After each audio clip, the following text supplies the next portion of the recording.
Hello and welcome once again to Boomer 11. Today we're going to be talking about the three matches that are lined up ahead in this on the second day of the World Cup of 2022 Qatar. I have with me Abel once again. Abel, welcome to the show.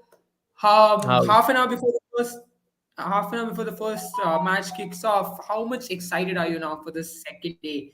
Where we're going to be covering obviously the second game of Group A and then Group B itself, and we're going to be by the end of the day we're going to have the first round of fixtures in both the game groups ending by today. Yep, absolutely. Firstly, happy to be back once again on the show and to be talking about football. Yeah, so you saw it was not the ideal game to start out with in terms of the quality of the game, in terms of a competition in sense, to be very honest, because Qatar did not really give a fight throughout the course of the game. But today you're going to be seeing the other teams of Group A itself playing the Senegal and Netherlands, two strong favorites from that group who are African champions in Senegal and informed Netherlands team. But when we talk about Group B, it is England who are going to start off their campaign today. It's a tricky group to be very fair because you're going to have a late game tonight as well when USA are going to take on Wales later tonight. So all in all, it's a very tricky group. The Group B, it's unpredictable at this point. You do not know who's going to make it out of the group because all teams are evenly balanced in terms of that. But England are definitely the superior team in terms of the quality, in terms of the performance they've had in the last couple of years. If you have talked about the last World Cup, they made it to the semi-finals. Last year in the Euros, came to the finals, were very close to winning it, lost in the penalty. So England have England have done well if you talk particularly about their run of form in the last 1 year or so. But then the current run of form in the last 6 games haven't been the best for them. Did not get a single win, not get a single win in Nations League. Um, until that final game against Germany, did not have a single goal from open play as well. So there are issues which the England team are facing in the recent past, which is quite clear in terms of the play. Hence, a lot of criticism which Gareth Southgate have been receiving as well. When we did the England team preview, we did go in depth as to what they're going to be looking like, how their team was going to be lining up. It's not going to be no different. They're going to go in with a very similar lineup as we predicted, but uh, considering that they would really want to go out there and put up a show today against Iran. Iran is a very tricky opposition. Their defensive acumen is very good. They can be a team whose lines are going to be tough to break, especially they are a team who likes to sit at back, very compact team, and like who like counter attack you as well because they've got Al Tarem, who's also a prolific striker who will attack you on the counter. He's been having a very good season in Europe as well. So England should be wary of this, and especially England against teams who still play on a low block have struggled. If you look in their recent past, they've not been able to break the lines, they've not been able to create enough penetration in the final third. I hope that's something which England will like to improve in today's game. Yeah, I mean, we've already got the lineups. The lineups have already been announced with half an hour to go. Able to look at this England lineup right now. They are lining up 4-2-3-1 formation Yeah. with Harry Kane at the top, Pickford in between the sticks, and you've got Saka, Mount, Sterling at back. I mean, right behind Kane. How much? And also we've got Jude Bellingham and Declan Rice playing. So pretty much this is the lineup that England is having. I mean, aside from or what has been expected in the defense. So, how do you look at this lineup now, and how important maybe is the role of someone like Harry Kane in terms of scoring, in terms of creating those goal creating opportunities, or rather putting away those goal creating opportunities? Yeah, but in terms of the way in which they were predicted to line up, we did expect them to line up in such a way, but then I expected Foden to get a nod ahead. Very surprised he's not coming Foden. I thought the best opportunity to use Foden was to play him through the middle, which they have not gone with in this game. But other than that, just to talk about the way in which they are looking today, it's a very solid shape, right? England in the last 2 years have been successful playing this lineup. They've done it quite convincingly as well in terms of the game. Might not be the most fluid team, they might not be the most eye-catching team in terms of their performance. They are a very conservative team, very pragmatic manager in Gareth Southgate. Hence, he receives a lot of criticism as well because the team he has got and the kind of football he plays is a stark contrast to what they can possibly play because every player in that team is a possibly are attacking players. They can create enough threats up front. They can be very fluid in terms of their positional play as well, which they don't do it quite often. They've gone with the 4-2-3-1, which is still a conservative approach to have two center defensive players behind Jude Bellingham and also in Declan Rice. A very expected lineup. He has not gone with someone like a um, Calvin Phillips, who tends to go with on multiple occasions as well, especially when it comes to giving that cover shadow. I think someone like a Jude Bellingham will make those runs in behind for linking up with Mason Mount. And Mason Mount will have a very important job as well, especially to play a free roaming number 10 role in this team. And also alongside him will be Bukayo Saka, who will be trying to cutting in. For me, what I see from Harry Kane is very simple. He's going to hold up the play a lot more. He's going to make Sterling and Bukayo Saka to cut in and get into spaces where he's going to bring in, maybe he's going to try to penetrate the defense from that area. But other than that, if I've talked about the wing back options, uh, I'd really like to see someone like a Trippier, play as an attacking wing back in today's game. Something which we don't see quite a lot often from the English national team, especially in Euros. I saw Kyle Walker. He was very defensive minded, where he can be supremely attacking minded if you give him that freedom to get into the final third, pinging those crosses. I know Saka is an option, but alongside Saka, you would need a player to overlap as well, which is something which I'm expecting from Trippier. And Trippier has got that experience. Trippier has done that in multiple occasions. If you look in the recent past with Newcastle United, so I hope Gareth Southgate deploys such a system, because I know it's an opening game of the World Cup. They don't want to be so flamboyant where there can be chance of them losing points as well, which Gareth Southgate will definitely have behind his mind. It's a very Gareth Southgate like lineup which he has picked. No surprises. Something which everybody predicted the moment the squad was announced. Even 2021, anybody could sit and predict this was the lineup which was coming up. Yeah, all right. Let's talk about the point, right, that Mason Mount, I suppose, is the one who's starting instead of Phil Foden. Why do you reckon that is the reason? Why do you reckon Foden is been benched in today's game? I personally feel what Gareth Southgate sees of Phil Foden is that he sees him as a player who can play through the left hand side, which he is comfortable playing. Let's be honest, he's played that role time and time again for Manchester City.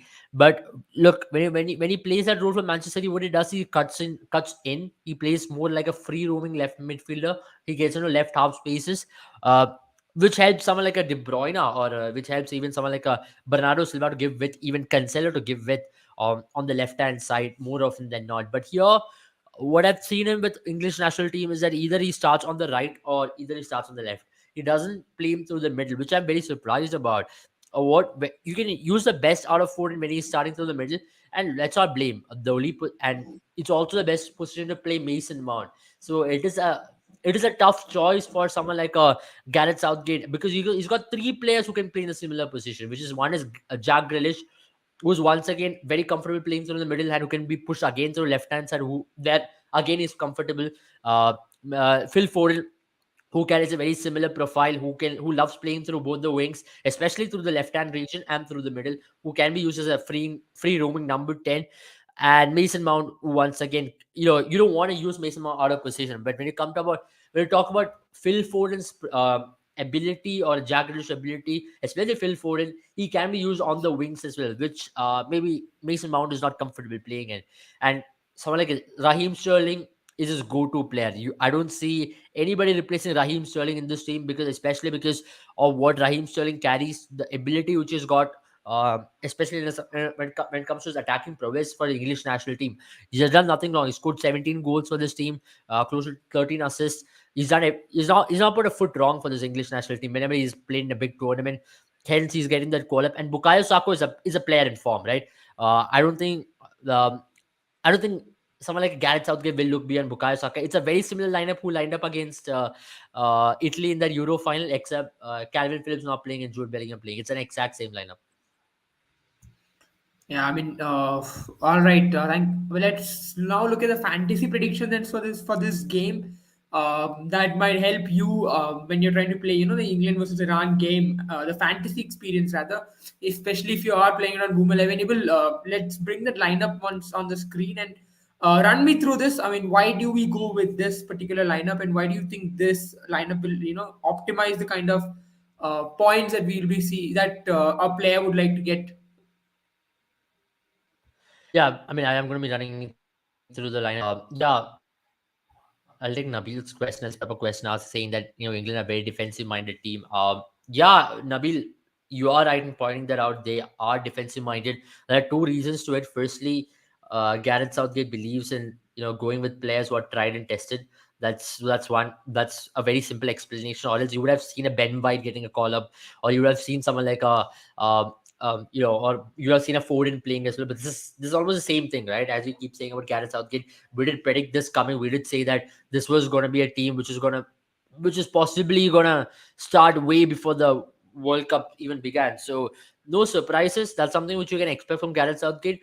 The only thing which I'm expecting from Gareth Southgate is to possibly have a lot of fluidity in the team, or else it's going to look very, very, very tough. It's going to look very predictable, and opposition can form a game plan against you very quickly. I know they will not look to concede, but yet again, I am very skeptical about Harry Maguire. Whatever you say, he's a very good player with England, but on the ball, Pickford's ball playing ability, Harry Maguire's ball playing ability, all are a question. They cannot build up from the back. They look to play the long balls, go into a very traditional approach, and see where things go from there on. Hence, it's not going to be a very easy run for England, unlike any other unlike the last couple of tournaments which they've had, especially in 2018 World Cup or in 2021 Euros. All right, fair enough.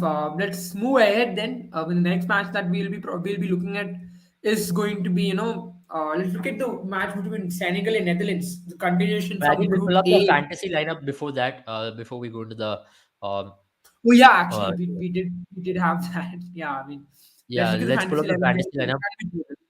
Yeah. Yeah, because when you talk about the fantasy lineup, I think we've gone with the Iranian goalkeeper in Reza Behrman. Then we've gone with Kieran Trippier just because of the kind of form he's been carrying. Uh, if you talk about Kieran Trippier, what he can provide you is also the set piece option, especially when it comes to free kicks. He can be a fantastic option, especially when it comes to his wing back ability in attacking. Also, if England keeps a clean sheet, you can get points there as well.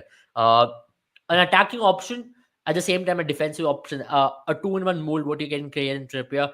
When it comes to left back, I've gone with Abul Fazi Jalali, another option who's been doing decently well when it comes to Iranian team.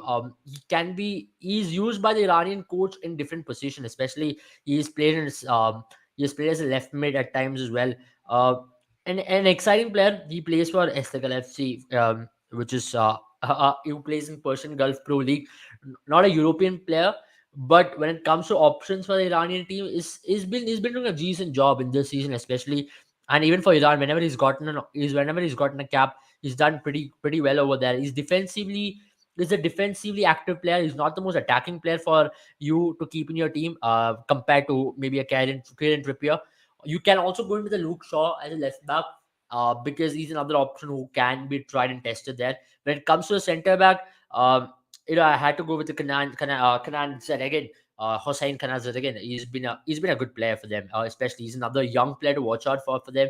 Uh, because of what he brings in, his ability, his ball playing ability is pretty good.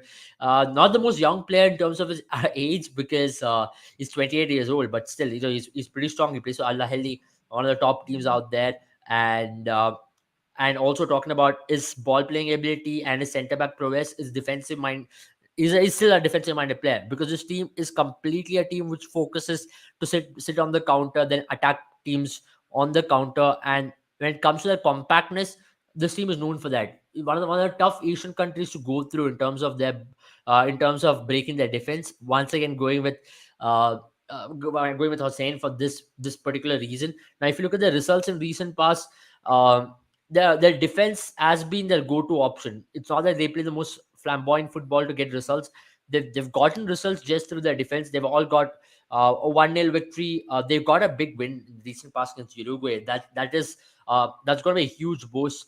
They've drawn against Senegal in the recent past, so they've got results going in their favor. And especially when it comes to World Cup qualifiers as well, I think they did pretty decently there. Not a team who has gone out there and scored X amount of goals, which looks very impressive on the eye. But when it just comes to their defensive acumen, their ability, I especially one game which comes into my mind is a Uruguayan game, where they had a pretty decent time out there, playing some good defensive football. At the same time, also they play a kind of football which is very compact in nature. They don't keep the ball a lot. I remember the European game, they went in with a 4-1-4-1 formation where they try to keep in a center defensive mid right in front of their defenders who as many as options, especially defensive transition. They go at like a five at the back system where even their CDM drops way behind, and it's very compact. You don't see that even their left backs attacking in any sort. They play in a system which helps them to attack on counter once again, as I mentioned. Now talking about another center back is John Stones. You know what you get with John Stones. He plays right up in Premier League. He's had a decent season with City so far. Uh, a player definitely you can try putting him in the center back. He is a safe option. You can go in with today's game, and when it comes to center midfielders, Jude Bellingham and Declan Rice, I think you should have go in with that partnership because of what they can provide you. Especially someone like a Jude Bellingham who can make those in behind runs and who is possibly one of the most experienced midfielders out there. He's young. He's just 19 years old, and his experience is worth his weight in gold because he's been playing week in and week out for the Dortmund team. He's already skippered the Dortmund team at such a young age. A leader in himself in the midfield line alongside Declan Rice, another strong partner you'll get. Declan Rice is gonna be a player who's gonna stay in between the lines, especially when it comes to. He's not gonna get into the. He's not gonna be a player who's gonna make it a progress into the final third. He's gonna remain in his half, give a cover shadow to someone like a Harry Maguire and John Stones, and gonna play very much a defensive role, and that's what they want out of Declan Rice. Well, do the dirty work, do minimal. Minimal mistakes, something which Southgate will expect out of Declan Rice. Well, whenever he's gotten an opportunity to play in that role, a proper number six role, he's done that with perfection. Yeah, I mean, all right. So this is our lineup from Boom 11 for your fantasy picks for the upcoming match. That's Iran versus England. But maybe let's look at the next match that's going to be lined up right after this one is over, which is going to be Senegal versus Netherlands. The two teams from Group A, as I said, continuation from yesterday. Senegal are playing without Sadio Mane, who's probably their best player and star from Bayern Munich. But aside from him, they still have they still have the quality, don't you think? I mean, to really challenge Netherlands, even if they don't win in this match. I personally believe they do have the quality to challenge Netherlands, especially when it comes to their individual talents. When we talk about some teams like maybe Qatar, or when we talk about teams like Ecuador, they do rely on some of the big players to step up to the occasion. But when it comes to Senegal, we all know Sadio Mane is ruled out of the World Cup, and it's a massive, massive blow. Whatever you say, his impact, the kind of leadership role he's got with the Senegalese team has been just top notch. As the two games which comes into my mind is the African Cup, AFCON Cup final, and also the World Cup qualifier, which they had in the playoff against Egypt. On both of these occasions, what had happened was it didn't, it was not a high scoring game. It was a nil-nil in both the occasions. But the fact is that both of these occasions, you saw Sadio Mane's effect in the pitch as a leader to push to push this team to the final, even to play that extra half, even to go into the final half on the extra time, to push them through it, even penalty shootouts, give Edouard Mendy that kind of signs as you see Mohamed Salah is going to shoot here, this lad is going to shoot here. You have that experience quality of Sadio Mane which you will miss in today's game. uh, it's a huge miss. I don't think you can definitely replace him in terms of his ability, in terms of his technique. But if you have to talk about individual players, if you have to talk about players who can step up instead of him, there are plenty of them. Now, some of the names which comes into my mind is Koulibaly, who's definitely going to be a sure starter in today's game. Yet another leadership player. He plays with his heart on his sleeves from the back. A player who you should be watching out for in today's game, Edouard Mendy. I think he's going to be very important for them between the sticks. Idrissa Ganage, another player who can be very important in today's game, and Ismail Sarr as well. So they've got players who are going to be so important for them in today's game, and hence I believe it's going to be a very close game. Not a game where you can actually sit and predict it on the paper, where you can say, okay, uh, yeah, Sadio Mane is not there, then Senegal's chances in the World Cup are minimalistic. No, that's not going to be the case. They've got individual talents who have really helped them to win the African Cup and qualify for the World Cup. It was not a Sadio Mane show alone. So do not take this team lightly, because they've also got a Diarra and a Bomdia as well. So players who can step up on the big occasion, and Koyate, I should not forget his name. He was a revelation for them through the course of the AFCON Cup. So against a very strong Dutch team who we did talk about in depth. So Senegalese team, don't hold your cards, is what I say, before you make a judgment on the Senegalese team. They might lose, but it will be a very close game. I mean, also it's against them is going to be Netherlands, a team which is always been the bridesmaid, never the bride kind of situation for them. They've come so close to winning trophies, but they've never really gotten their hands on one. This time again under Louis Van Gaal, they're looking very formidable unit. But today, I think you would say that they start off as favourites against Senegal, despite the kind of quality that Senegal has. Yeah, absolutely. I mean, we did talk about Netherlands. Very impressive team to watch. One team I would really put my money on, even for them to even to go very deep into the World Cup.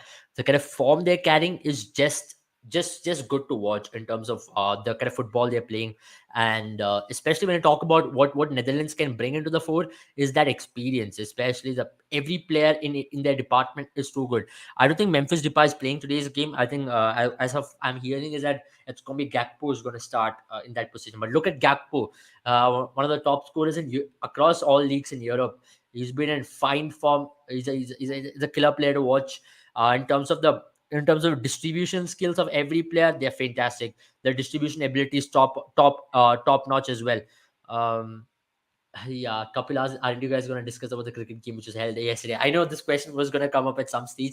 Uh, yeah, we will be talking about cricket game after the series, Kapil. So I think tomorrow is the final game, India versus New Zealand, and we will be talking about that right after that. So tomorrow, expect a show where we'll be talking about the overall perspective of the series. We have our say as well, and especially that's a happy news for all of your fans because Chetan Sharma and company are sacked officially. So we manifested it and it happened. So I'm very proud of that. I did manifest about his way back.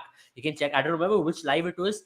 I think it was right after Asia Cup where I sat here and said that selection committee should be sacked. It was way too late, which cost us another big major tournament. I'm so happy that they're sacked finally. We will talk about that. We will talk about some of the selection blunders which took place in the first one, T20 as well. Though we got a win, it was all a Surya Kumar Yadav show. But I don't want to talk about it. Yeah. Just We will let's get get to it. back into football. Definitely We will. will talk about cricket later on. So talking about the Dutch team once again, I personally feel this is an opportunity for them to really start the World Cup in a note where they can really impose themselves if they play that total football, if they play the fluid football they can, the ability which they have. I think there is no team which can really stop them. Yeah, I mean, fair enough, we will, because it is going to be a difficult one. It's not going to be an easy one, definitely for Netherlands, but you would expect the Netherlands do get through. Yeah, Kapil, right now, for now, it's going to be only football because we are going to be covering the series as a whole. Also, there's the Australia England series that's going on as well, so we will be keeping an eye on that as well when we come live soon when it comes to cricket. But now let's talk about the other game from Group B that will be happening in Indian time at 12:30. But I think wherever we will else talk you about are, it once we do finish about these two games. I think we will come back to talk about it. Once we will be yeah, reviewing Netherlands versus Senegal and also England versus Iran. So then we'll do a preview on the Wales versus USA game. I love Wales team, man. I absolutely love the Wales team. I was a huge fan of the Welsh team in the 2016 Euros. Had a brilliant run to the semi-final, and they lost to a formidable team who went on to win the Euros as well. It was the Portuguese team who they lost in the semi-final. But since then, they've not had the best of time. Had a poor show in Euros last year. Got battered left, right, and center by Italy and by I don't who else did they get battered by? I think it was a tough group for them to go through, and they had a tough time in the Euros especially. But talking about that, the World Cup qualifiers, they've had a decent run in the World Cup qualifiers. I'm especially watching out for Dan James. Dan James has always shown that he's got a potential, especially when he was in United, when he moved, they made that move to Leeds as well. I think this World Cup, he can actually show to the world, this is my potential. This is how I can play my football. European clubs don't write me off already. I'm still there in the hunt. I think that's a team to watch out for, and US team as well. A lot of reputation, a lot of players to watch out for, but they're not delivered. So two reasons why I'll watch that game very closely. And when it's come to World Cup, I can't miss out on a single game, man. Even if it's a game which has no meaning, I'll still watch it because that's the World Cup, right? The vibe kicks in and you keep watching. Noah van Meekeren, I think that's the way to Van Meekeren. That's how to pronounce it in Dutch, I believe. Noah van Meekeren. Do Van Gaal should start Gakpo absolutely. I think he will be starting Gakpo because of his ability. I'm in the stadium in 2 hours. Yeah, yeah, you didn't mention in one of our comments. I did read that. Thank you for that kind words. I didn't read that. Though you did type in Dutch, I did Google Translate and read it. So firstly, thank you for those Yeah. kind words, Noah. I know you are in Qatar right now. So all the best for you to watch that match, and it's a golden opportunity. I see a lot of fans have made their way into Qatar, so all the best for you. Have a good time. I hope your team wins. And yeah, enjoy the football. I mean, just soak it in. It's World Cup, right? Regardless of what the Yeah. result, just soak it in. It's a wonderful time to be out there enjoying and taking the vibe. Vibe is what matters at the end of the day because you'll remember this for the rest of your life. Yeah, I mean, absolutely, Noah. I hope you have a gala time in the World Cup. But so I suppose that will be pretty much it. Just 5 minutes to go, 7 minutes to go here before the kickoff between US. I Prediction, mean, not US. Rather. Yeah. predictions. Are you doing a predictions? I'll ask you. Emil, what do you think? I'm putting Oh, you for on the me, spot. probably 1-0 to England because England is a team that doesn't like to score goals, and Hmm. Iran is a team which doesn't like to give goals. So 1-0 to England. I'll go for 2-0 England win and 1-0 Netherlands win. I have Oh, my biases for slightly Netherlands, going. I think it's going to be 2-0. No, no, 2-0 no. because I It could be 2-0 both the games, but see, as I keep saying, for Iran, it's not going to be easy, but don't take Iran lightly because the fact is that they've Hmm. got a striker who is in top form for Iran. If he gets in space, he's going to be extremely threatening. They're going to play mostly that 4-1-4-1 formation with Mehdi Tarami, who's going to be their sole striker up front. But talking about Mehdi Tarami as well, look at the season he's had so far. He's been absolutely fantastic in terms of his stats this year. I think he scored 6 goals and 5 assists in Premier Liga and in Champions League as well. He scored 5 goals already for Porto. So crazy player. He's a player in fine form. He's at, I think he's scored more goals than both the teams put together in terms of the Champions League stats. So a player who's in fine form. So don't write him off. If he gets a chance in attacking areas, he's gonna score. So that's where Harry Maguire and John Stones will be tested. And aerial balls, something which I am expecting Iran to play a lot of aerial balls, get in behind runs, especially Mehdi Tarami. He's gonna get, his runs are gonna be so threatening, especially him running in behind Harry Maguire. That's where Harry Maguire is gonna be tested. And if Tehrami and the midfield is gonna press England even a slight bit, even through any phase of play, England will be vulnerable. Something which I'm expecting them to do if they are 1-0 down. If England are only getting a 1-0 goal, if they're only getting a 1 goal lead through the course of the game, I think it could be a 1-all draw towards the end. If they're getting a 2-0, 2 goal lead initially, or even through the middle phase, if it's after 40 minutes, they get a 2-all lead. I think that will put them in a better comfortable position. From there on, it's going to be a tough task for Iran. But if it's a 1 goal lead through the 80 minutes range, I still think someone like a Terami will get behind. It'll be a 1-all draw. So it's either going to be 1-all draw or a 2-0 win for England. When it comes to the Netherlands versus Senegal game, it's going to be a very close game once again, but more possibly a 1-0 win for Netherlands. All right. So yeah, I mean, as they say, the experts have spoken. We will be ending the live right here, then, guys. 4 minutes to go before kickoff. Yeah, We hope fingers you. I mean, crossed for a very pleasant streaming at least today. I just hope it's we not a do, mix. yeah. I was just going to say that we hope here in India, Geo Cinema's up. I mean, Geo Cinema ups their game and Yeah. make sure that the server is not overloaded. Let's see so much. But thank you so much, guys, for joining us. We will be back before the USA and Wales game and preview that as well. So do catch us then. And also for couple, we will be back soon. So don't worry. Cricket is not going anywhere. We will be covering the cricketing action as well. So thank you guys for joining us. But before I leave you, remember to download and play Boomer 11 on Apple App Store and Google Play Store.